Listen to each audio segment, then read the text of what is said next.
Welcome guys and girls to my first YouTube video where we're gonna be talking about how to pick a niche for your agency where you can charge high ticket prices, not have a lot of competition, and something where you can scale in, become an expert in, and just see a bunch of success quickly. If you don't know who I am, my name is Levi. I run a lead generation agency. I also run a coaching program called Agent Velocity where we help other people build and scale their lead generation agencies to $10,000 a month. Just before we get into the video, I just want to share some screenshots so you actually listen to what I say. This image above here is the first payment I ever received from my current agency. I made 1.2k 31st of December 2021. This is a screenshot of the payments I received in the third month of running my current agency, 13k by the 31st of March. And here's a screenshot of the payments I received the last week from my current agency. Here you can see I made 44k in those 5 weeks. Here's some image of what our client results look like. This was 17 qualified calls in 6 days for a 25k digital marketing service. And here are some cold email results. Just wanted to go through this so you know that I actually know what I'm talking about. But yeah, I think that's the perfect introduction for the first video. How to pick a niche for your agency. There's 8 steps to running an agency. First thing is the market, basically the niche we are in. Then after there's the offer, basically what you sell to that niche, the funnel which converts the prospects to your clients, lead generation, so getting sales calls, getting prospects that are interested, doing sales calls, closing, selling your solution, qualifying, disqualifying, onboarding, fulfillment, and scaling. Today's video is only going to focus on the market and the niche, because if you're in a bad market, it's a complete uphill battle. You need to think of your agency as a car. The niche is the skeleton of the car, basically the blueprint. Without the blueprint, we don't know where to place the parts and the car will not function. You can have a perfect offer, you can have a really good funnel, you can have an amazing lead generation methods, you are running a lot of cold emails, you can be really good at sales, really good at delivering a service, but at the end of the day, if you're trying to sell something to a market who doesn't need anything, it won't play out really nicely. Let's say you run a cold email agency. You want to generate leads for construction companies in the UK. Even if you have everything else figured out really well, you'll probably have a really hard time. Construction companies in the UK, they don't really need more leads. They have more work than they can take on. You're just selling to a niche who doesn't need your service. Same as trying to sell best possible hot dogs there is to a crowd of vegans. But yeah, doing proper research and talking directly to people inside that niche to understand the exact problems they're dealing with, and then creating offers, funnels, and messaging that addresses those problems. You need to keep in mind that everything in your agency always should be dynamic. You create an offer, you basically make an educated guess. I think this would work out. Then you show that offer to 10 people, you hop on 10 sales calls, you show it to them, and then you collect feedback based on what they said.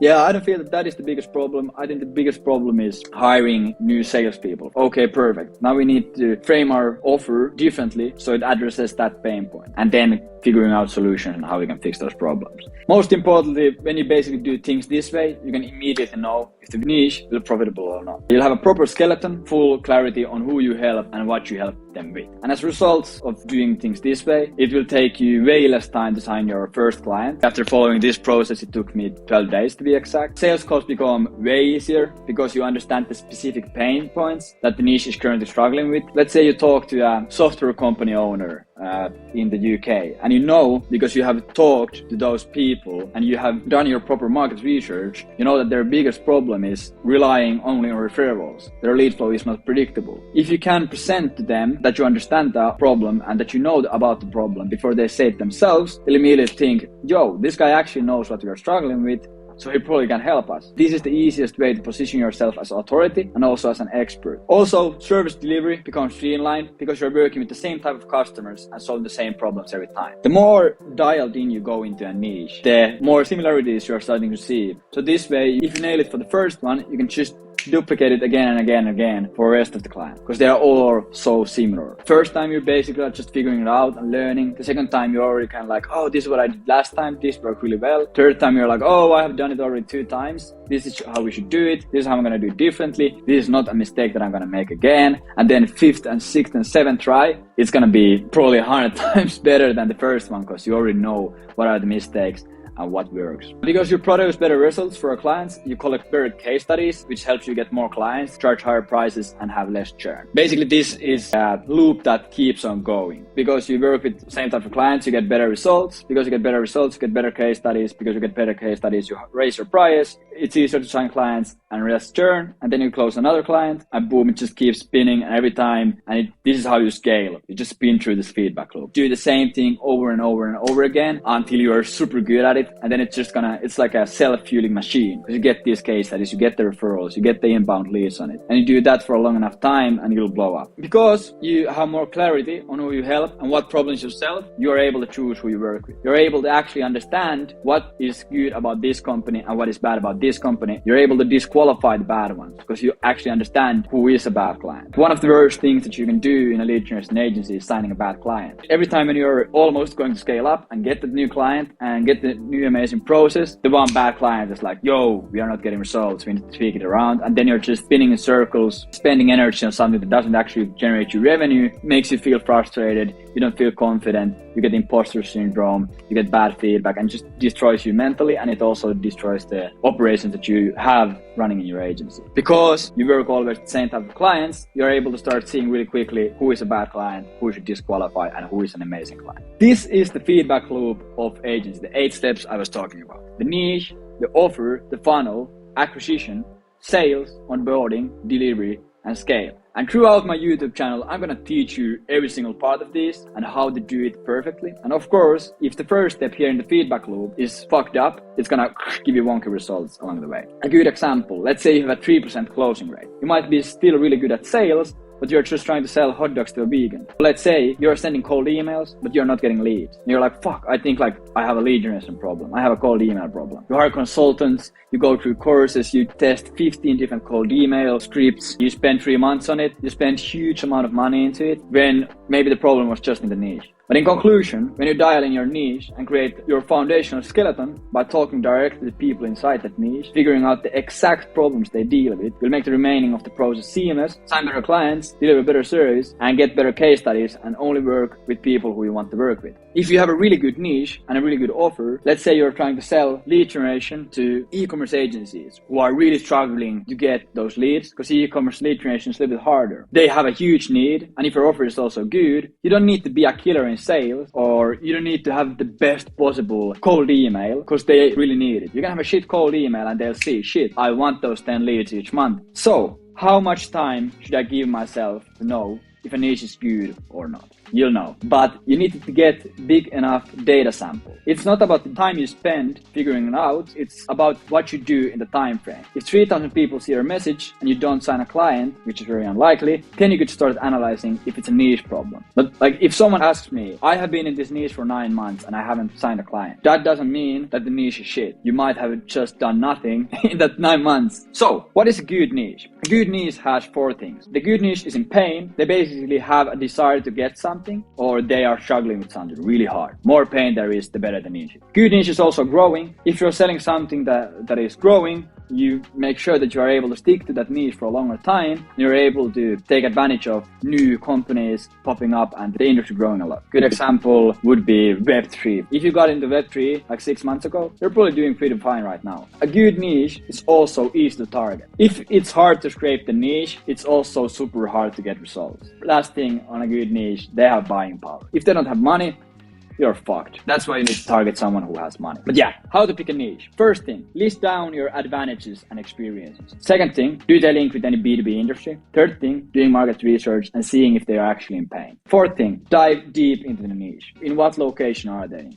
What tech do they use? What size of the companies are they? In what situation are they in? What kind of pains are they struggling with? What kind of opportunities they might have? And a big one, what language do they speak? Fifth thing, dial down the final niche. And sixth thing, test and iterate. Get a bunch of data. Talk with people, do market research, and then go back here in these things and tweak them based on what you're seeing. Finding a blue ocean market lets you get away with broader targeting. You do outreach on the niche, you get sales calls. From the sales calls, you get feedback and data, and based on that feedback and data, you dial down. So example of the process. First, listing down experiences and interests. Someone's experience and interest could be coding, gym and fitness, cats and Twitter. And advantages, speaks German, good hairline, went to a coding bootcamp, and bench presses 2 plates. So what I could look at here, like coding, amazing. Gym and fitness, yeah, also amazing, but doesn't link so well into B2B industry. Cats, I wouldn't go for it, and Twitter, again, wouldn't go for it. Advantages, speaks German, okay, amazing. Good hairline,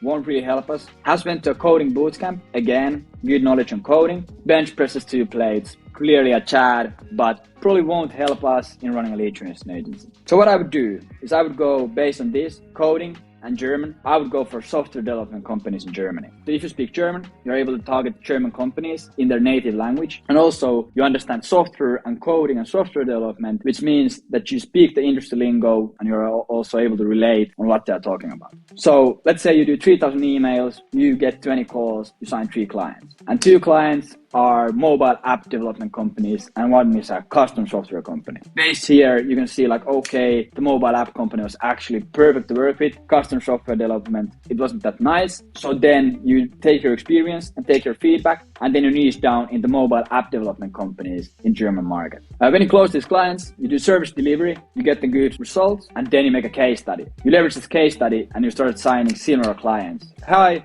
look what we did for this one mobile app development company. You want to get similar results? Boom. Here's just an example. In German market, there's 900 companies who fit into our criteria and they are also hiring for a sales position. So what are the chances that they would hire someone to help them with sales? Probably a pretty big one. And here, 29,100 contacts without the hiring filters. What are the chances that you're going to sign 3 clients from that and make $10,000 a month? Pretty big if you actually do it properly. So what you need to do, first, list down all your advantages, languages, hobbies, interests, network, experiences. Then write down 5 industries based on your advantages. And 3, do market research on those industries. Good phrases to use on Google to do market research is searching things like things only software industry will understand, or what do you need to know about software development, or software development sales, common problems, trends in software development, cold emails in software industry data, biggest cost in software development industry. I'm struggling to get software development clients ready. And here you actually see what people are discussing about and start seeing what they actually are struggling. Another good tool is Answer the Public, a great tool to play around. It basically gives you phrases people are searching and you can find interesting problems. So yeah, basically pick your niche, broad if it's untapped, not super competitive. Create an offer based on niche pain points. Do outreach, at least 3,000 companies and follow-ups. Take notes on sales calls and conversations, and then iterate the niche and offer based on the feedback. And that's how you pick a fucking sick niche. And of course, shameless plug, if you need help with building a lead generation agency, pick a niche, create an offer, doing a landing page, doing cold emails, getting sales training, basically building a lead generation agency from $0